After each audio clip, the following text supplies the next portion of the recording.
आचार्य जी, आज आपसे celebrity culture के बारे में बात करना चाहता हूँ। एक आम आदमी का मन इन सेलिब्रिटीज से, क्रिकेटर्स से, फिल्म स्टार्स से इतना ज्यादा क्यों डोमिनेटेड रहता है?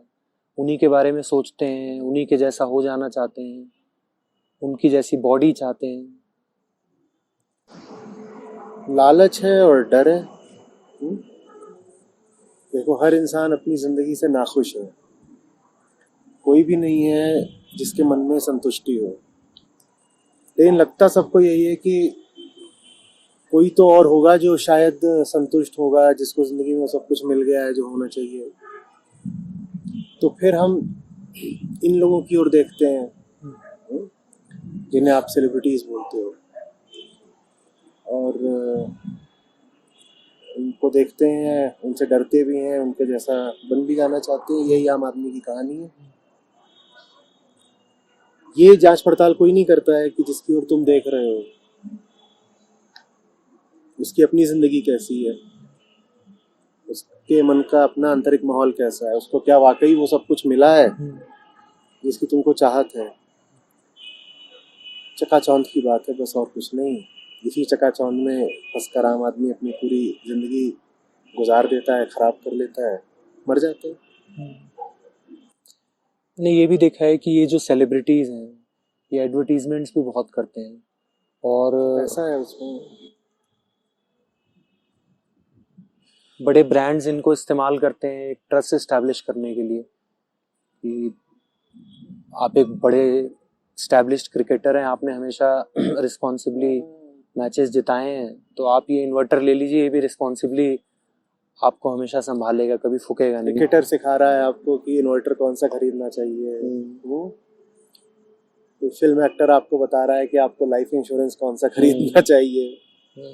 और लोग उस क्रिकेटर, उस एक्टर की बात में आकर के वो लाइफ इंश्योरेंस खरीद भी रहे हैं भाई। तभी तो वो जो कंपनी है, एजेंसी है, उस क्रिकेटर को, उस सेलिब्रिटी को पैसा दे रही होगी। तो इससे यही पता चलता है कि आम जनता का मन, समझ, बौद्धिक स्तर किस तल का है। हम सोचने समझने वाले लोग ही नहीं हैं। हम भीड़ के पीछे चलने वाले, भावनाओं में बह जाने वाले, जल्दी से उत्तेजित होकर के निर्णय करने वाले लोग हैं। सब नहीं होंगे ऐसे, पर 95% लोग ऐसे ही हैं। और ये बहुत बहुत खेद की बात है। यही थोड़ी है कि आपको बता रहे हैं कि आप लाइफ इंश्योरेंस कौन सा खरीदो, या आपको ये भी बता रहे हैं जिंदगी कैसी जीनी चाहिए।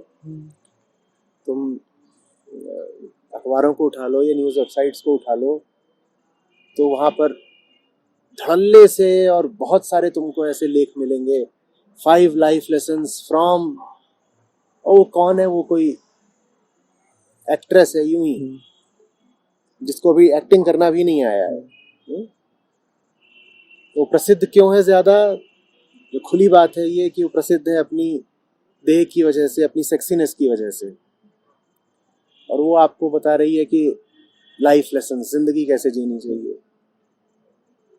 ये चल रहा है, और ये चल ही नहीं रहा। ये जिंदगी में ऊंचाई का, सफलता का पैमाना बन गया है। जो लोग दिखाना चाहते हैं कि वो जिंदगी में कहीं पहुंच गए हैं, वो ये तथाकथित सेलिब्रिटीज के साथ एकदम झुक करके तलवे चाटते हुए फोटो खिंचा लेंगे। इसमें राजनेता भी आते हैं कि फलाने नेता के साथ मेरी फोटो है। एक तो आचार्य जी मूवीज होती हैं, अच्छी मूवीज, ऐसी मूवीज जो चेतना का स्तर बढ़ाएं, उनको देखने के लिए तो आप भी हमें कहते हैं।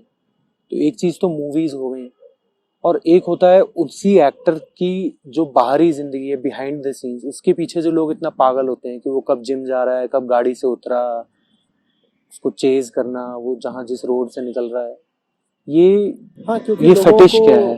लोगों को ये लग रहा है कि उसको कुछ ऐसा मिल गया है जो बहुत बहुत कीमती है। और लोगों को तब भी होश नहीं आता जब हर साल आधा दर्जन, 1 दर्जन बहुत ही दर्दनाक और झकझोर देने वाले वाकये फिल्म इंडस्ट्री से सामने आते हैं। कभी कत्ल के, कभी आत्महत्या के, कभी डिप्रेशन के, कभी आपराधिक गतिविधियों के। लोगों को तब भी समझ में नहीं आता कि तुम कैसे लोगों को अपना आदर्श बनाए बैठे हो। ये लोग इस लायक हैं कि तुम पूछो कि ये क्या पहनता है, क्या खाता है, ये क्या विचार करता है, हम भी वैसा ही करेंगे। और अभी तो ये पिछले कुछ सालों से नया एक चलन शुरू हुआ है कि जो फिल्मी सेलिब्रिटीज हैं वो विचारक भी बन बैठे हैं, अब इंटेलेक्चुअल्स भी यही हैं। तो कोई भी राष्ट्रीय अंतर्राष्ट्रीय महत्व का मुद्दा हो, उस पर बढ़ चढ़कर राय कौन दे रहे होंगे? यही लोग। ऐसे लोग जो घटिया फिल्में बनाते हैं और घटिया एक्टिंग करते हैं और पूरे समाज का मन गंदा करते हैं, ये अब विचारक है। ये बढ़ चढ़ के बता रहे होंगे नहीं भारत को ऐसा करना चाहिए, फलाना नियम ऐसे पास होना चाहिए, फलानी चीज ऐसे चलनी चाहिए। तो ये है। तो इनका जो लार्जर देन लाइफ पोर्ट्रेयल होता है वो हॉलो है। देखो, लार्जर देन लाइफ तो होना चाहिए। हम सब की जो लाइफ है उससे कुछ लार्जर हम सबके पास होना चाहिए, बिल्कुल सही बात है। पर इनकी जो जिंदगी है उसमें वाकई क्या कुछ ऐसा है जो अगर आपको मिल गया तो आपको बड़ा आनंद आ जाएगा? ये आप कभी जानने की कोशिश तो करिए, कभी अपने मन को भी पूछिए कि तुम किस चमक दमक के पीछे भाग रहे हो। मेनली आचार्य जी पैसा और फेम, ये दो ही चीजें होती हैं। पैसा और फेम, यही दो चीजें होती हैं और वो फिर एक बड़ा घटिया सर्किट बन जाता है। एक सेलिब्रिटी दूसरी सेलिब्रिटी को प्रमोट कर रही है, एक की फेम दूसरे की फेम बन रही है, दूसरे की फेम पहले की फेम बन रही है, सेलिब्रिटी कोलैबोरेशंस चल रहे हैं। गुरुजी राजनेताओं के साथ फोटो खिंचा रहे हैं, गुरु महाराज बैठे हैं किसी एक्ट्रेस के साथ, वो तत्व चर्चा कर रहे हैं, आध्यात्मिकता की बातें कर रहे हैं। और लोग पूछते भी नहीं है कि भाई जो जिस क्षेत्र का विशेषज्ञ होता है उससे बात की जाती है ना। गुरुजी का वीडियो आ रहा है कि गुरुजी बात कर रहे हैं एक टॉप कॉमेडियन से। तुम कॉमेडियन से स्पिरिचुअलिटी की बातें कर रहे हो, चलो गुरुजी ने करी तो करी, वो वीडियो फिर सुपरहिट भी हो रहा है। ठीक वैसे जैसे उस कॉमेडियन के कहने पर आप ये तय कर लोगे कि कौन से डॉक्टर को आपको दिखाना चाहिए अगर आपको कैंसर हो गया है। ये बात अभी सुनने में अजीब लग रही होगी, पर वही कॉमेडियन आकर के आपको बताए कि देखो मैं तुम्हें बताता हूँ तुम्हें क्या खाना पीना चाहिए, तुम्हें कहाँ इलाज कराना चाहिए, तुम्हें कौन से बैंक में अपना पैसा जमा कराना चाहिए, तुम उसकी बातें बिल्कुल सुन लोगे। तुम्हें पूछोगे भी नहीं कि कॉमेडियन का बैंक से क्या संबंध। कॉमेडियन अब मेडिसिन के बारे में बताएगा क्या? उसी तरीके से कॉमेडियन अब धर्म और अध्यात्म के बारे में बताएगा क्या? पर आप सुन लोगे। सामने बस कुछ ऐसा होना चाहिए जो हमारी चेतना के जो सबसे निचले तल हैं उन्हें उत्तेजित करता हो, और हम बिल्कुल बह निकलते हैं, एकदम पूरे ही गीले हो जाते हैं। गीले ही नहीं हो जाते, घुल जाते हैं। हमें समझ में ही नहीं आता कि हम नशे में हैं। आचार्य जी, हाल ही में ये जो टर्म है जो इंस्टाग्राम फेसबुक इत्यादि से निकल गई, इन्फ्लुएंसर्स, इस पर कुछ बताएं कि सेलिब्रिटी कल्चर में इस शब्द का क्या महत्व है? देखो, सबसे पहले तो मैं ये पूछूंगा कि हम इतना ज्यादा इन्फ्लुएंस होने को तैयार क्यों बैठे हैं? पहली बात। दूसरी बात, तुम्हें अगर कुछ जानना भी है, सुनना भी है, सीखना भी है, तो तुम किससे जान सुन सीख रहे हो? पहली बात मैंने पूछी कि तुम इतना क्यों तैयार बैठे हो कि कोई तुम्हारे सामने धड़ल्ले से इन्फ्लुएंसर बन के खड़ा हो जाए। और दूसरी बात, अगर वो इन्फ्लुएंसर बन रहा है तुम्हारे सामने तो ये तो पूछो कि वो तुम्हारे दिमाग पर कैसा असर डाल रहा है। वो तुम्हारे दिमाग को रोशनी दे रहा है, सफाई दे रहा है, या अंधेरा और गंदगी दे रहा है? ये पूछना जरूरी है ना। राइट। क्योंकि ये बात बहुत अजीब लगती है कि एक क्रिकेटर एक गुरुजी के साथ बैठकर तीसरी चीज की बात कर रहा है। हाँ बिल्कुल। और ऐसा नहीं है कि ये क्रिकेटर आध्यात्मिक रूप से बहुत उत्सुक था इसलिए गुरुजी के पास आया है। हाँ, ये तो गुरुजी की पीआर एजेंसी घूम घूम के सेलिब्रिटी कोलैबोरेशंस कराती है। कि फलानी सेलिब्रिटी के साथ महीने 2 महीने कोशिश की जाएगी, उससे टाइम लिया जाएगा कि प्लीज प्लीज प्लीज गुरुजी के साथ 15 मिनट का एक वीडियो बनवा दो। इससे ये साबित हो जाएगा कि देखो गुरुजी को तो इतने बड़े बड़े लोग भी सुनते हैं। तो जब जनता ऐसी है कि जिसे ये सब फरेब समझ में ही नहीं आता, वो सोचती भी नहीं है कि स्क्रीन के पीछे क्या चल रहा है, तो तुम क्या करोगे फिर? तुम यही करोगे कि तो क्या जो बातचीत, ये कह सकते हैं कि जो बातचीत हो रही है वो तो एक प्रीटेक्स्ट है, उसका कुछ मतलब ही नहीं है। दो लोग बातचीत हो रही है तो कोई मतलब ही नहीं है। वो जो तस्वीर है ना सामने कि एक आदमी के साथ दूसरा बड़ा आदमी बैठा हुआ है, बस उस तस्वीर का मतलब जो है, थंबनेल पे लगता है, बस वो जो थंबनेल है उसका मतलब है। बातचीत क्या हो रही है उसका भी मतलब नहीं है। कंटेंट उसमें कुछ नहीं है, वो जो इमेज है वही कंटेंट है। The image is the content. हम ऐसे युग में जी रहे हैं जहां पर जो वास्तविक सब्सटेंस है उसकी कोई अहमियत ही नहीं बची है। आप इमेज क्या पोर्ट्रे कर रहे हो, कैमरा कैप्चर किस चीज को कर रहा है, वो दिख कैसा रहा है, बस उस चीज की अहमियत है। तो बस ये देखना चाहिए कि देखो एक तरफ ये बैठे हैं और दूसरी तरफ कोई बहुत बड़े नेता बैठे हैं। या तुम्हारी स्क्रीन पर एक एक्ट्रेस खड़ी है और उसने अपने हाथ में एक वॉशिंग पाउडर ले रखा है, बस उस इमेज की कीमत है। ये जो फ्रेम है आचार्य जी, जिसमें गुरुजी बैठे हुए हैं और एक कोई बहुत ही पेप नया अपकमिंग सक्सेसफुल मॉडल बैठा हुआ है, ये जो इमेज है, मैं इसके बारे में बात करना चाहता हूँ कि इस इमेज में ऐसा क्या है कि लोग एकदम मंत्रमुग्ध हो जाते हैं और पागल हो जाते हैं। इस इमेज में तुम्हारी सब निचले तल की वासनाएं हैं। वो मॉडल क्या है? उस मॉडल के पास पहली बात तुम्हें दिखाई देता है कि पैसा है, दूसरी बात आकर्षक शरीर है, तीसरी बात अगर वो पुरुष मॉडल है तो उसके पास लड़कियां हैं। और इसी बात पर मरी जा रही है जनता, क्योंकि हर आदमी को यही चाहिए। और आदमी को यही क्यों चाहिए? क्योंकि बोध से, विजडम से हमें कोसों दूर खींच दिया गया है। हमारी जिंदगी में किसी भी तरह की सच्चाई के लिए, गहरी गंभीर बात के लिए, सोचने और समझने के लिए बहुत कम जगह बची है। हमारी जिंदगी में तो कूद फांद, छलांग, उत्तेजना, इन्हीं के लिए जगह बची हुई है। तो ये कह सकते हैं आचार्य जी कि ये जितने भी ऐसे सेलिब्रिटी कोलैबोरेशंस हो रहे हैं, वो उनमें कुछ ऐसा हार्टली नहीं है कि दिख रहा है वीडियो में कि दोनों हंस खेल रहे हैं। एक कॉन्ट्रैक्चुअल, बहुत ही मूर्ख आदमी होगा जिसको वो जो लोग हंस रहे हैं स्क्रीन पे, उनकी हंसी के खोखलापन नहीं दिखाई दे रहा होगा।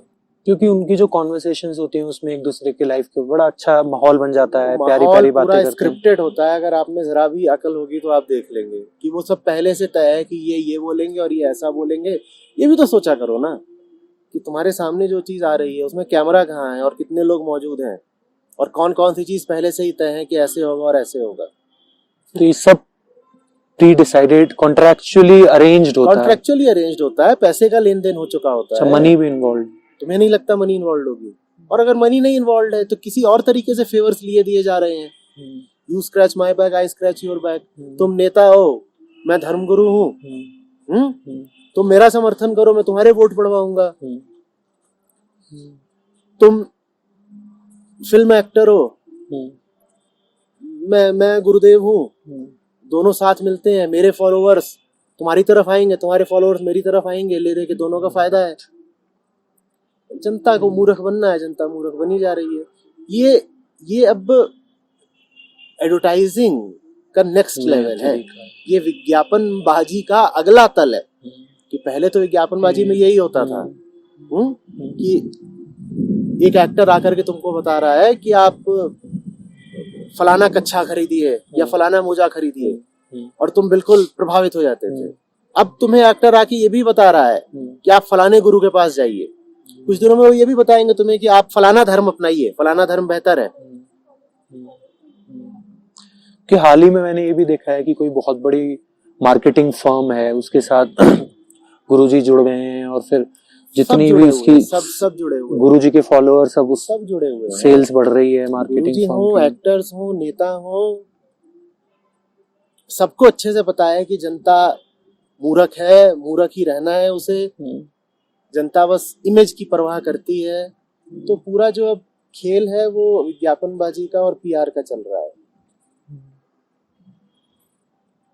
तो कह सकते हैं कि पहले ऐसा होता था कि 40 मिनट के वीडियो में या 40 मिनट के टेलीविजन धारावाहिक में कुछ सेकंड्स के लिए ऐड आते थे, अब कह सकते हैं कि पूरा वही ऐड विज्ञापन ही विज्ञापन है, पूरा विज्ञापन ही विज्ञापन है। और देखो बार बार तुम इस तरफ की बात करना चाह रहे हो कि वो लोग क्या कर रहे हैं, मैं ये नहीं बात करना चाहता कि वो लोग क्या कर रहे हैं, चाहे वो एक्टर हो, नेता हो, गुरु हो।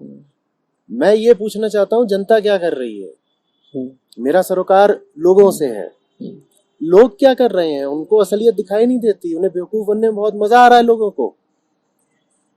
को खुद ही मूर्ख बनने में इतना मजा आ रहा है कि वो कोई चीज देखते हैं स्क्रीन पर और उनको लगता है ये असली है, कभी सोचते नहीं कि ये चीज हुई कैसे होगी और क्यों हो रही है, इन दोनों ने क्या दिमाग लगाया है, इन दोनों में आपस में डील क्या है, सौदा क्या है, ये जरा सा भी दिमाग नहीं लगाया जाता।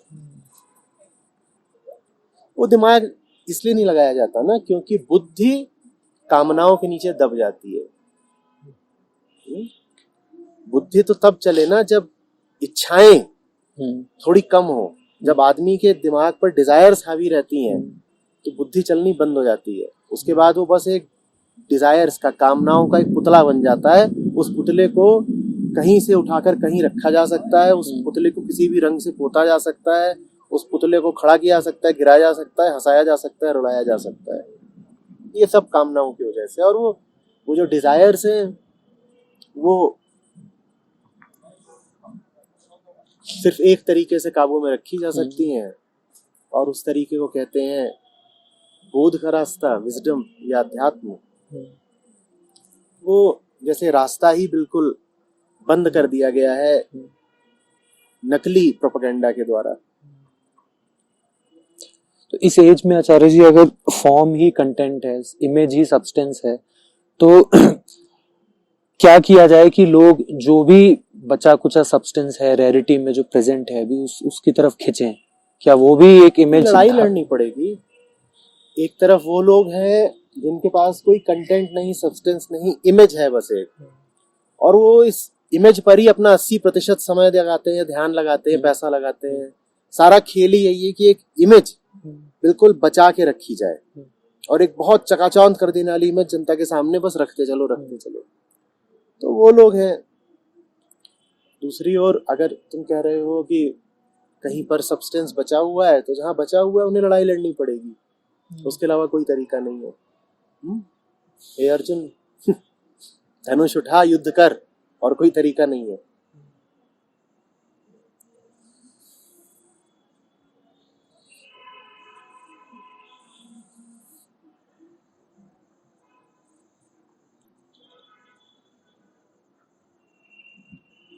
लोगों को अगर पता चल जाए कि इमेज के पीछे क्या है तो ये पूरी दुनिया अलट पलट हो जाएगी।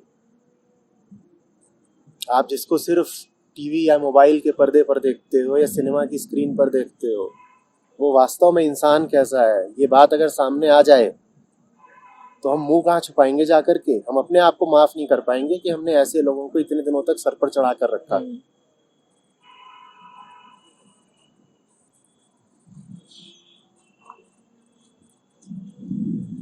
और सारी मैनेजमेंट इसी चीज में है ना कि रियलिटी कभी इमेज के आगे। ऊर्जा ही जब इमेज मैनेजमेंट में जा रही है तो असली कंटेंट क्रिएट कैसे हो, उसकी तरफ ऊर्जा जा ही नहीं रही है। आप अपना सारा ध्यान, सारी एनर्जी किस चीज में लगा रहे हो? अपनी इमेज में। तो आप अंदर से कैसे हो, उसकी परवाह करने के लिए आपके पास एनर्जी बची नहीं रही है।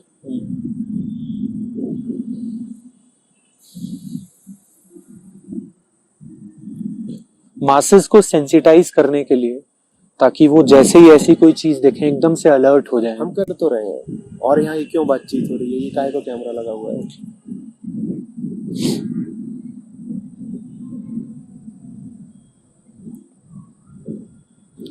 देखो, मेरी समस्या ये है कि मैं इस समय किसी तर्क से नहीं लड़ रहा, किसी विचारधारा से नहीं लड़ रहा। अभी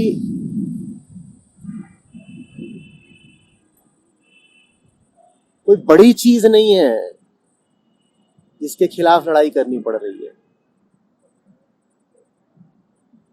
बहुत सारे छोटे छोटे लोगों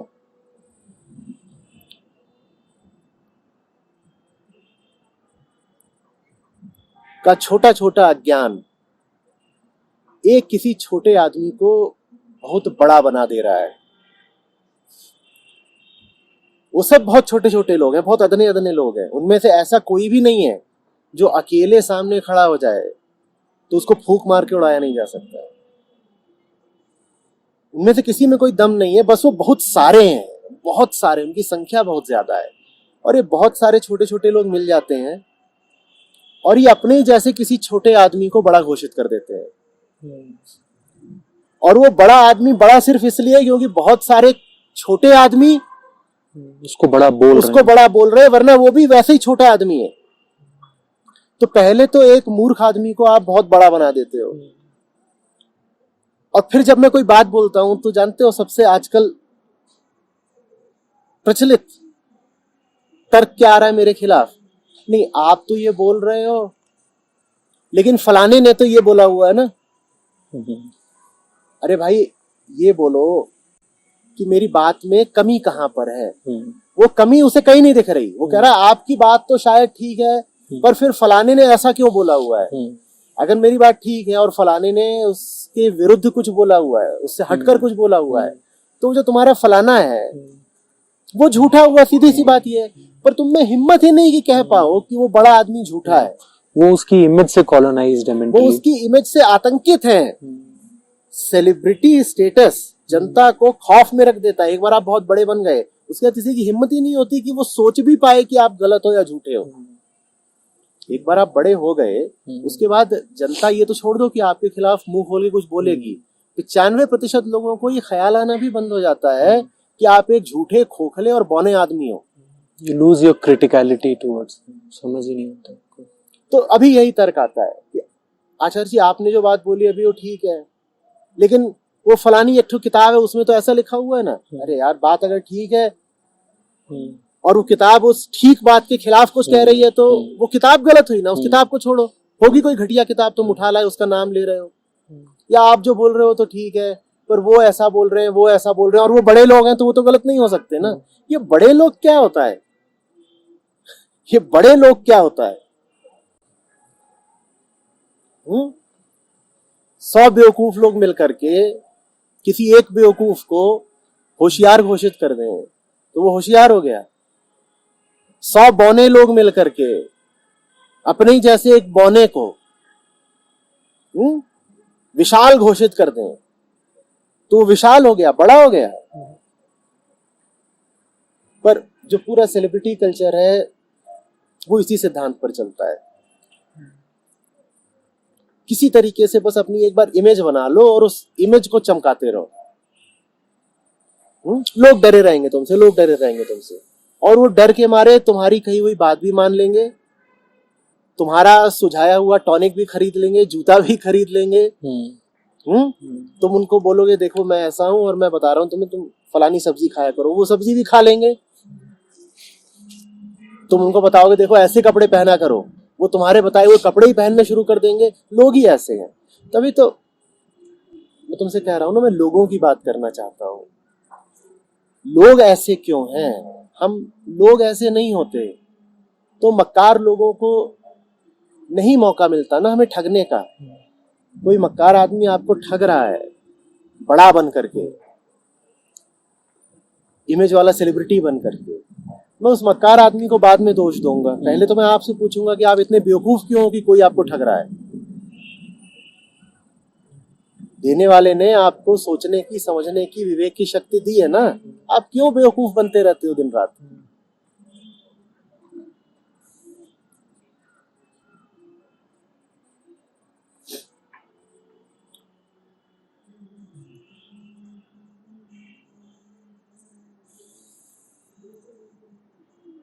जाओ, किसी ऐसी छोटी सी कोई दुकान होगी किराने की, और उसने एक पीछे तस्वीर लगा रखी होगी क्षेत्र के विधायक के साथ।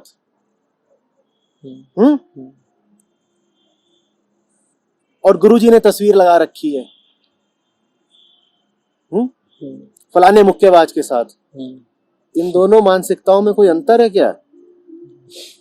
कोई अंतर है?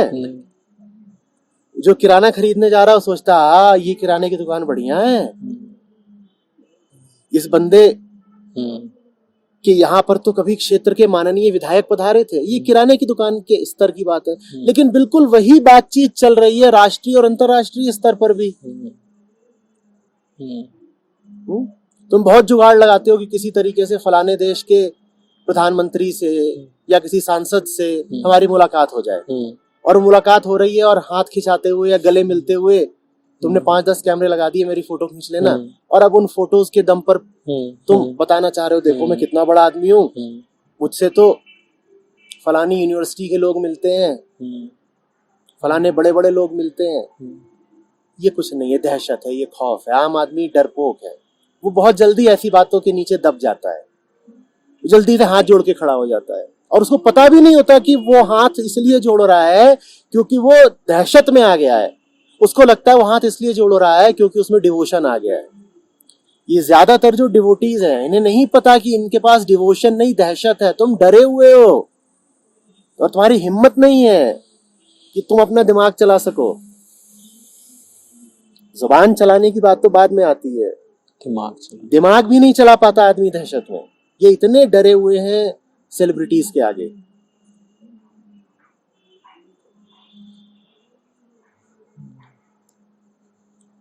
बॉलीवुड अभिनेता, अभिनेत्रियां, क्रिकेटर इत्यादि ये तो पहले भी भारत में हुआ करते थे, 21वीं सदी से पहले भी। ये आज का क्या चलन है कि लोग पागलों की तरह फोटो खिंचाना चाह रहे हैं, फिर उसको फेसबुक पे डालते हैं। की बात बढ़ती जा रही है ना। और वो पहले एक्टर्स एक्ट्रेसेस होते थे, अब वो लाइफ मॉडल्स हैं। आप उनकी ऐसी जिंदगी ही जीना चाहते हो, अभी उनकी जैसी जिंदगी ही जीना चाहते हो। अखबार में हेडलाइन भी ऐसी आएगी, द अमेजिंग लाइफ ऑफ, और आगे कोई एक्ट्रेस होगी उसका कुछ नाम लिखा होगा। उसकी अमेजिंग लाइफ कैसे हो गई? क्योंकि उसके पास पैसा है। और कैसे अमेजिंग लाइफ हो? और फिर उसको देख करके हर लड़की को ही लग रहा है मेरे पास भी ऐसी लाइफ होनी चाहिए, क्योंकि देखो अभी अभी इस न्यूज़पेपर ने घोषित किया ना कि द अमेजिंग लाइफ ऑफ, कोई भी कुछ भी नाम हो सकता है उसका, Neha siren, the amazing life of Neha siren. और आप पागल हो रखे हैं कि अरे ये अमेजिंग लाइफ है तो मेरी भी ऐसी होनी चाहिए। तो लोगों की अपनी जो इंफीरियोरिटी है, अपना जो खोखलापन है, उसी पे बिल्डअप होता है पूरा सेलिब्रिटी कल्चर। इसीलिए मैं बात सेलिब्रिटीज की नहीं, आम जनता की करना चाहता हूँ। ठग तो हर जमाने में रहे हैं। ये आज का जमाना कैसा है जिसमें ठग ही राजा बन गए हैं और ठग ही जनता के जेहन पर बिल्कुल छाए हुए हैं।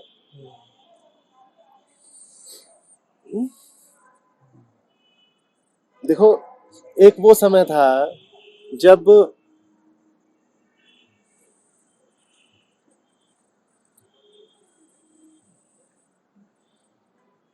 किसी जनक को जब अष्टावक्र से कुछ बात पूछनी होती थी तो वो जाते थे अष्टावक्र के सामने, जमीन पर बैठ जाते थे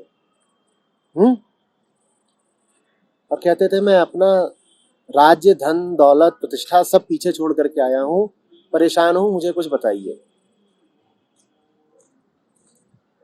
रैको गाड़ीवान की कहानी सुनी है तुमने?